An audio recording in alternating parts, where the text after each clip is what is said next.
It's always been there. Since I was very, very young. I think I started with dogs when I was around 10.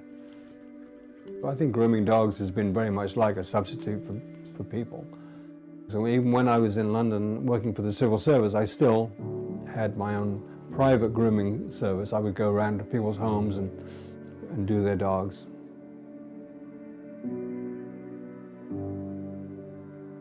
Even grooming pets, not anything to do with show dogs, but just grooming dogs, I felt I could make a very good living.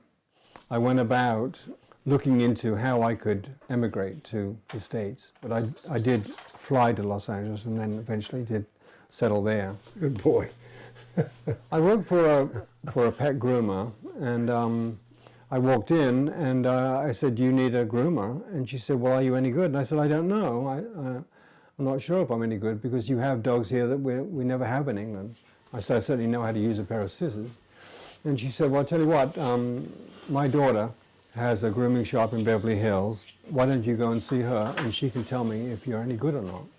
So that's what happened at the beginning. I worked for Sherry, and then the other half of the week I worked for her mother in Highland Park, and we built up that business. So Sherry was just the most amazing employer, and she taught me how to put bows on dogs, which I never knew how to do before, and how to groom all these funny clips and trims that I'd never heard of. Well, I ended up grooming for some of the biggest stars in Hollywood because they all went to Love on a Leash, and we did dogs for many famous people, and it was an awful lot of fun.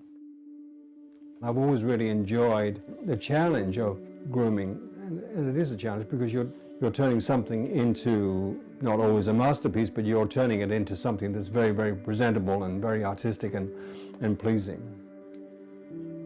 Right now we're slowing down, and I've started to embark on a different phase of the career, and that's to start judging. This is what we're sort of transitioning into sort of retirement mode. I think the whole thing has been very satisfying, that we've raised 2 children, that we've managed to pay our bills, that we've put two kids through college. I really am looking forward to retiring. I'm looking forward to just having a few of our own dogs, breeding a couple of litters of Welsh Terriers, having my garden, having my chickens. I'm really looking forward to that. Just get me out of here. I want to get out of here. I get finished. I don't want to be groomed anymore.